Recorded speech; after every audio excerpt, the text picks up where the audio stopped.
할렐루야. 오늘도 새날을 주신 하나님을 찬양합니다. 오늘도 말씀으로 시작하는 이 하루, 말씀 충만, 은혜 충만, 성령 충만하시기를 주님의 이름으로 축원합니다. 오늘은 누가복음 2장 40절에서 50절까지 말씀을 봉독해 드립니다. 하나님의 말씀을 경청하시기 바랍니다. 아기가 자라며 강하여지고 지혜가 충만하며 하나님의 은혜가 그의 위에 있더라.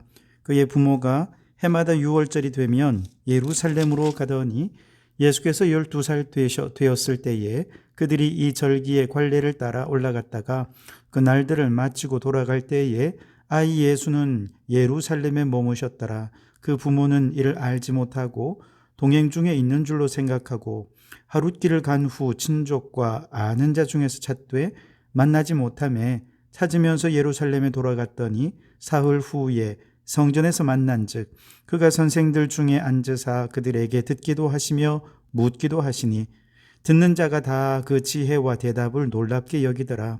그의 부모가 보고 놀라며 그의 어머니는 이르되 아이야 어찌하여 우리에게 이렇게 하였느냐. 보라 내 아버지와 내가 근심하여 너를 찾았노라. 예수께서 이르시되 어찌하여 나를 찾으셨나이까. 내가 내 아버지 집에 있어야 될 줄을 알지 못하셨나이까 하시니 그 부모가 그가 하신 말씀을 깨닫지 못하더라. 아멘. 오늘도 이 말씀을 통해 우리에게 주신 하나님의 음성을 듣게 되기를 바랍니다. 누가복음 2장 말씀은 예수님의 탄생과 어린 시절에 관한 내용을 담고 있죠. 예수님의 탄생과 또 성장에 관련되어서 누가복음에만 기록되어 있는 특별한 내용들이 많은데 그중에 오늘은 예수님의 어린 시절에 관한 일화를 함께 나누며 은혜를 경험하고자 합니다. 오늘 40절에 아기가 자라며 강하여지고 지혜가 충만하며 하나님의 은혜가 그 위에 있더라 그랬습니다. 어린 소년 예수님의 가장 큰 특징은 지혜로움입니다. 반면에 그 부모는 굉장히 무지했죠. 43절 말씀에 보면 예수님의 부모는 예루살렘으로 왔다가 집으로 돌아갈 때 예수님이 함께 하지 않는데도 동행하지 않는다는 사실을 몰랐습니다. 45절에 보면 예수님이 어디에 있는지도 몰랐고 49절에 보면 예수님이 아버지 집에 있어야 한다는 사실 자체를 몰랐습니다. 그리고 50절에 보시면 왜 예수님이 예루살렘 성전에 머물러 있어야 했는지 말할 때도 예수님은 이걸 이해하지 못했다 그렇게 말씀하고 있습니다. 반면에 소년 예수님은 지혜로 가득 찼죠. 49절에 보면 그는 그의 아버지가 하나님이라는 사실을 분명히 알고 있었습니다. 또한 자기가 자기 아버지의 집 곧 성전에 머물러 있어야 한다는 사실도 알고 있었습니다. 46절 47절에 보면 어린 소년이 성전에서 선생들이 하는 말을 알아들었을 뿐만 아니라 그들에게 질문도 하고 그 질문에 지혜롭게 대답하기도 하는 등 소년 예수님의 지혜로움을 아주 분명하게 증거하고 있습니다. 왜 이렇게 소년 예수님의 지혜를 누가는 강조하고 있는 것일까? 그것은 곧 예수님이 지혜고 지혜가 예수님이기 때문에 그랬습니다. 잠언 말씀에 보면 끊임없이 지혜를 구해야 함을 여러 차례 강조하고 있죠. 잠언 2장 4절에 은을 구하는 것 같이 지혜를 구하고 감추어진 보배를 찾는 것 같이 지혜를 찾아라 그렇게 말씀하시죠. 잠언 3장 14절에는 지혜를 얻는 것이 은을 얻는 것보다 낫고 그 이익이 정금보다 낫다 그랬습니다. 잠언 4장 7절에 지혜가 제일이니 지혜를 얻으라. 8절에 그를 높이라. 그리하면 그가 너를 높이 들리라. 만일 그를 품으면 그가 너를 영화롭게 하리라. 잠언 곳곳에 지혜에 관한 말씀은 너무 많이 강조되고 있습니다. 그런데 바로 그 잠언서에 나오는 지혜가 누구냐? 바로 말씀이신 예수 그리스도를 예표하는 것이다 말할 수 있겠습니다. 그래서 잠언서에 나오는 지혜라는 표현 대신에 예수 그리스도라는 단어를 넣으면 잠언서는 곧 복음서가 됩니다. 그 정도로 예수님은 지혜 그 자체이십니다. 여러분, 예수님은 지혜롭기 때문에 지혜이시기도 하지만 예수님 자신이 곧 지혜, 헤세드이십니다. 그러니 우리는 말씀이신 예수님을 만나서 지혜를 얻고 지혜를 통해 악인의 길을 벗어나 진리의 길로 살아가는 우리 성도들이 되실 수 있기를 바랍니다. 두 번째로 소년 예수님은 자아 정체성이 아주 분명했습니다. 마리아가 성전에 돌아가서 이제 예수님을 사흘 만에 만나지 않습니까? 그때 이제 예수님께 얘기합니다. 48절에 아이야 어찌하여 우리에게 이렇게 하였느냐 보라 내 아버지와 내가 근심하여 너를 찾았노라. 그때 49절에서 소년 예수가 이렇게 대답합니다.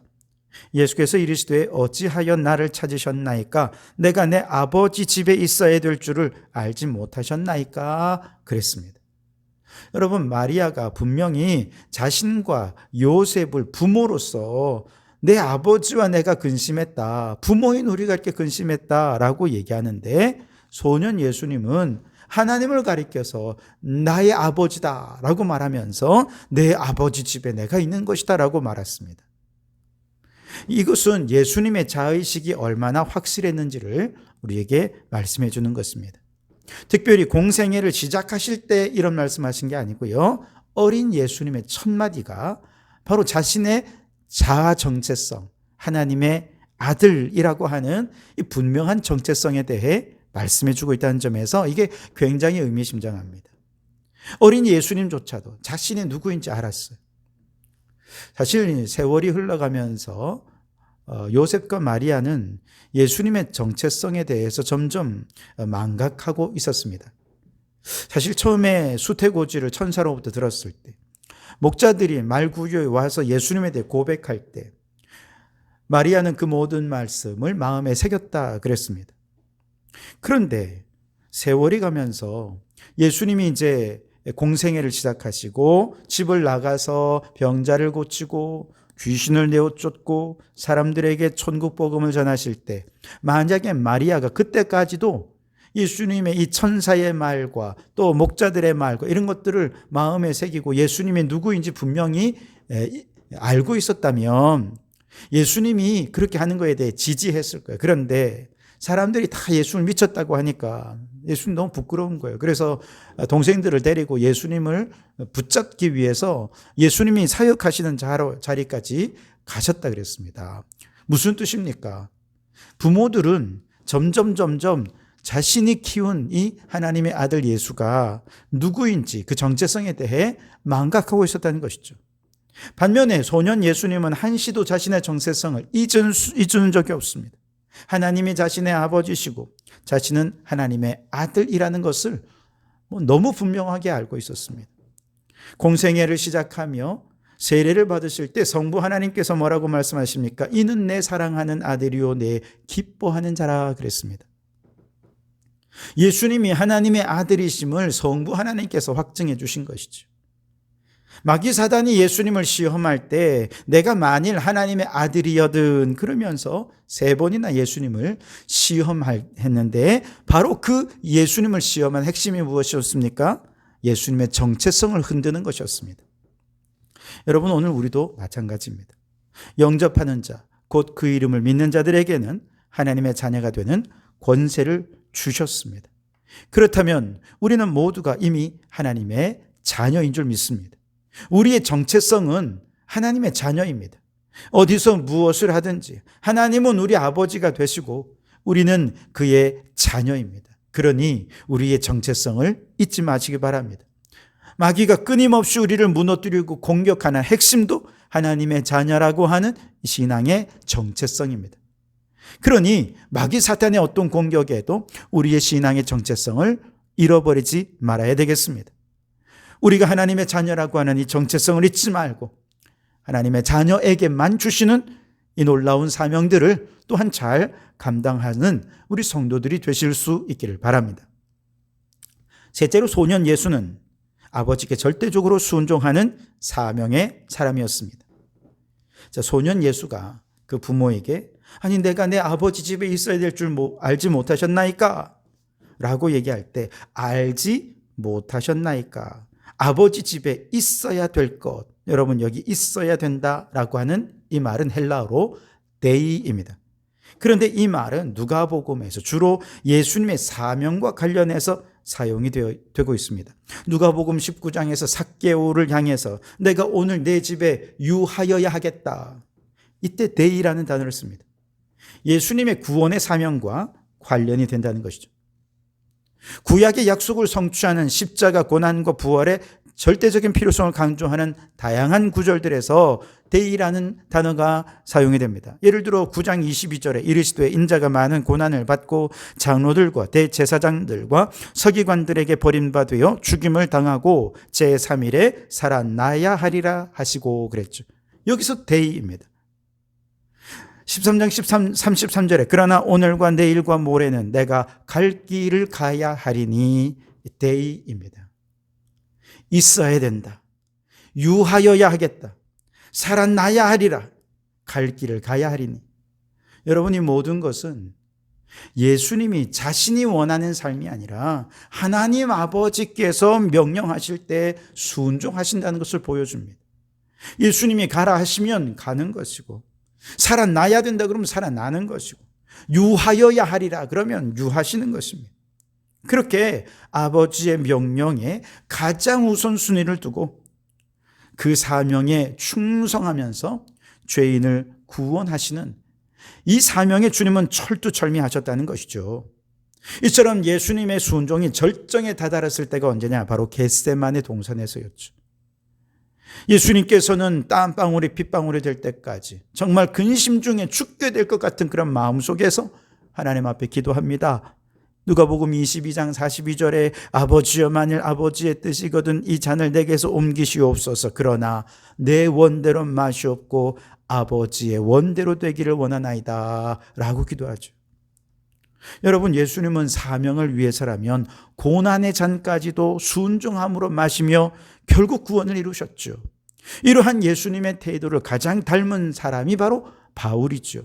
사도행전 5장 29절에 보면 바울은 예루살렘의 종교 지도자들에게 붙잡혔습니다. 그리고는 아주 흠씬 두드려 맞고는 그를 풀어놓으면서 이들이 말합니다. 너 이제 다시는 예수 이름으로 말하지 마. 그때 그렇게 두드려 맞고도 그렇게 위협을 받고도 바울은 말합니다. 사람보다 하나님께 순종하는 것이 마땅하니라. 하나님께 순종하는 이 사명을 위해 자신은 살아간다는 것이죠. 여러분, 오늘 우리에게도 주어진 사명이 있습니다. 우리의 삶은 내 것이 아닙니다. 하나님의 명령하시고 가라 하시면 가고, 하나님께서 멈추라 하시면 멈추고, 그렇게 하나님이 보여주시는 그 길을 믿음으로 따라갈 때 사명을 충성하는 그곳에서 하나님께서는 우리를 통해 하나님의 영광을 나타내실 줄 믿습니다. 오늘 소년 예수님을 통해 우리도 결단하기 바랍니다. 은을 구하듯 금을 구하듯 지혜이신 예수 그리스도를 구하고 만나며 지혜로운 하나님의 일꾼으로 살기를 결단하시기 바랍니다. 우리가 예수님을 영접할 때 이미 우리는 하나님의 자녀라고 하는 분명한 정체성이 생겼습니다. 그러니 어디에서 무슨 일을 하든 마귀가 우리를 어떻게 공격하든 분명한 신앙의 정체성을 갖고 살아가기로 결단하시기 바랍니다. 예수님은 자신이 하고 싶은 일을 하는 것이 아니라 아버지께서 하라고 명령하시는 일, 있어야 될 곳에 있고 가야 할 곳에 가시면서 아버지의 명령에 철저히 순종하셨습니다. 마찬가지로 우리도 아버지께서 주신 명령에, 사명에 그렇게 충성하기로 결단하는 이 아침이 되시기를 주님의 이름으로 축원합니다.